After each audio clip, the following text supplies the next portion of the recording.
Most of us were never really taught how to love ourselves. We chase validation, compare ourselves constantly, and speak to ourselves in ways we'd never speak to someone we care about.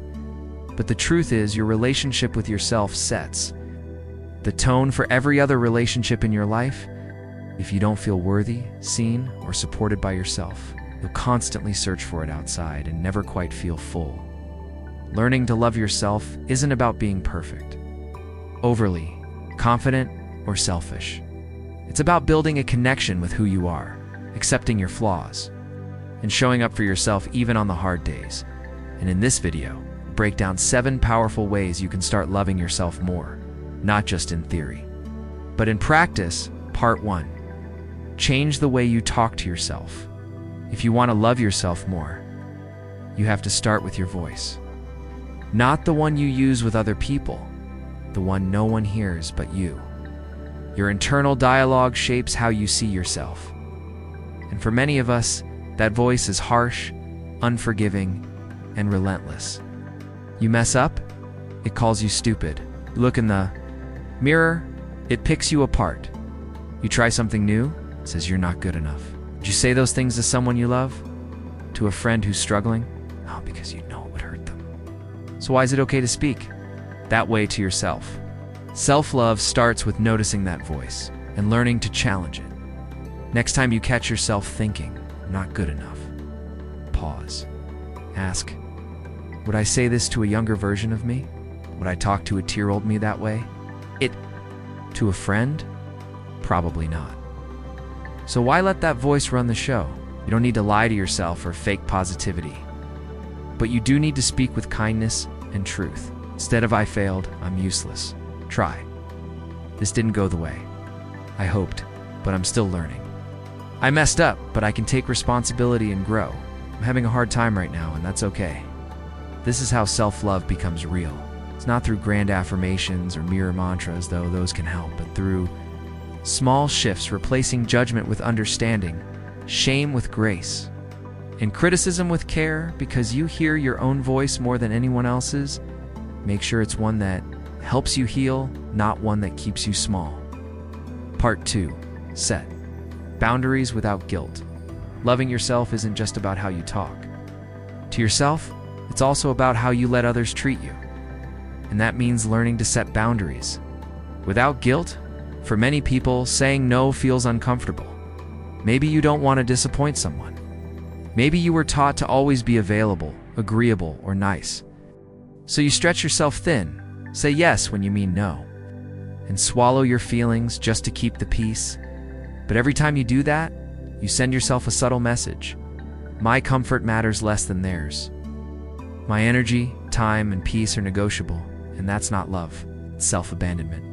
Setting a boundary isn't selfish, it's self-respect in action. Saying, "I care about you, but I also care about me." It's turning down an invite when you need rest. It's telling a friend, "That joke actually hurt." Saying, "I'm not available for this right now," without justifying or over-explaining. And yes, some people might not like it. Some might push back. But the people who truly respect and care about you will adjust, and the ones who don't. That tells you everything you need to know. You're allowed to protect your space. You're allowed to walk away from conversations that drain you. You're allowed to be unavailable.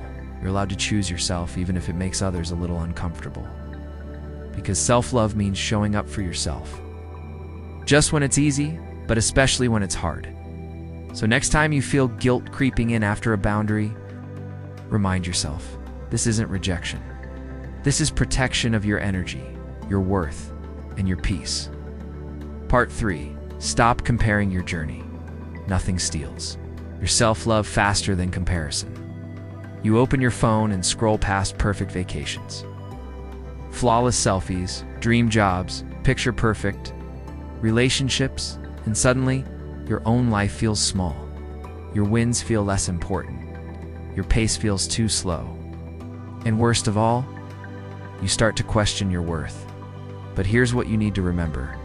Comparison is a lie. You're comparing your behind the scenes to someone else's highlight reel. You're taking your raw, unfiltered reality and measuring it against the most curated moments of someone else's life. It's not fair, and it's not real. Everyone is on a different path, different timing, different obstacles. It looks like success might be covering pain. What looks like confidence might be masking deep insecurity. You just don't see that part. So instead of asking, why am I not there yet? Ask, where was I 6 months ago, a year ago? Instead of looking sideways, look backward at your own growth, the habits you've built, the things you survived, the moments you thought you'd never get through, and yet, here you are.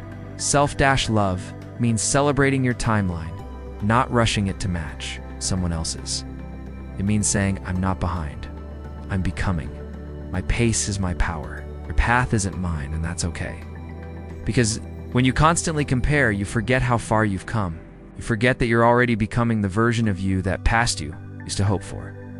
You don't need to be better than anyone else. You just need to keep becoming better than who you were yesterday. Stay in your lane. Your life is unfolding exactly how it's meant to. And loving yourself means trusting that process. Part 4. Celebrate small wins. We're taught to wait until the big moment to feel proud. The promotion, the goal weight, the dream relationship, the final result. But self-love doesn't only live in milestones. It lives in the moments between them. That's why learning to celebrate small wins is a game changer. Maybe you got out of bed today even though you didn't feel like it. You drank more water, answered that hard email, said no to something that drained you, or simply gave yourself grace instead of guilt. Those things might seem small, but they're not. They're evidence. Evidence that you're showing up for yourself, little by little. Loving yourself means noticing effort, not just achievement. Because waiting for the big moment to feel good about yourself means you'll spend most of your life feeling like you're not enough. And that's not the truth. Progress isn't always loud. Sometimes it's quiet. Sometimes it's brushing your teeth when you're in a low place. Sometimes it's not texting your ex. Sometimes it's leaving the house after days of hiding from the world. That's not weakness. It's resilience in motion. So start giving yourself credit out loud. Keep a note in your phone. Write it on a sticky note. Say it in the mirror. I'm proud of myself for underscore. No win is too small when it's a step toward becoming more whole, more grounded, more you. Because self-love isn't something you earn when you finally made it. It's something you build every day, one choice, one habit, one tiny victory at a time. Part 5. Surround yourself with supportive people. Loving yourself isn't just about what happens inside. It's also about the environment you keep around you. You could be doing all the inner work, speaking kindly to yourself, setting boundaries, showing up every day. But if you're surrounded by people who constantly tear you down, dismiss your feelings, or only show up when they need something, it chips away at that self-love, bit by bit. That's because energy is contagious. The people in your life reflect back parts of you. And when you're constantly around criticism, comparison, or conditional love, it becomes harder to believe you're worthy, even when you're trying your best. So here's the truth. Self-love often requires reevaluating your circle.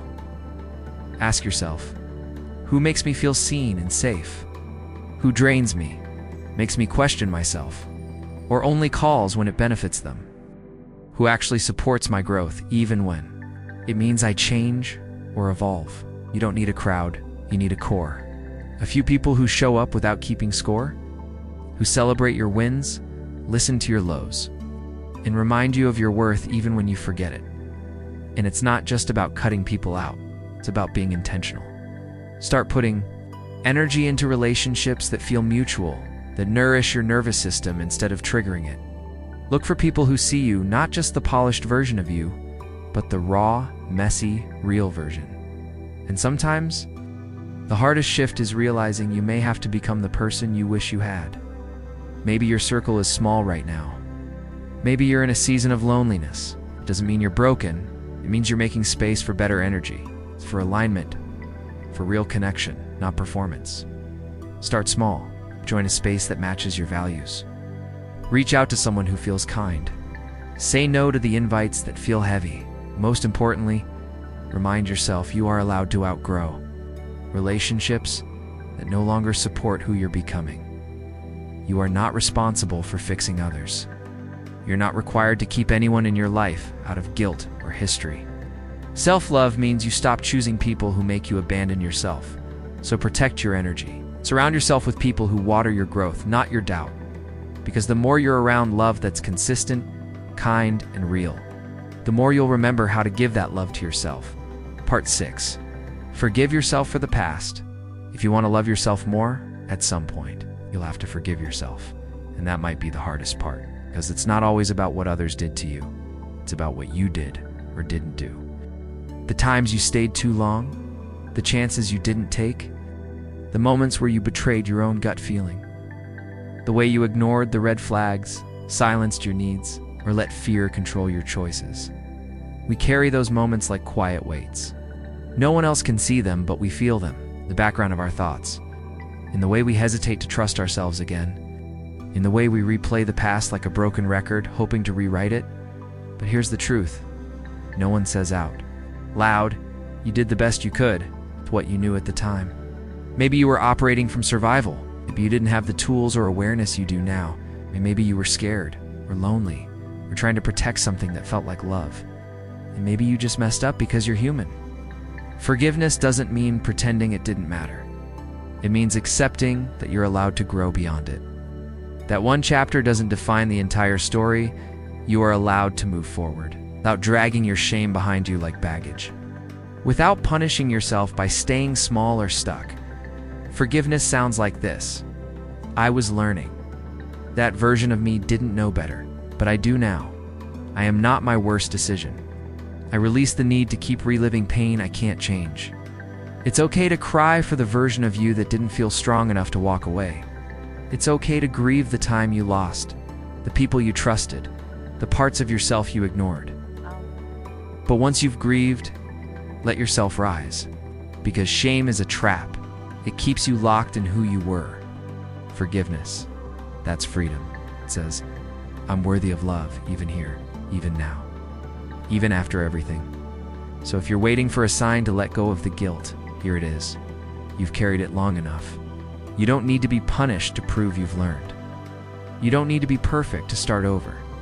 You just need to be willing to give yourself the grace you so easily give everyone else.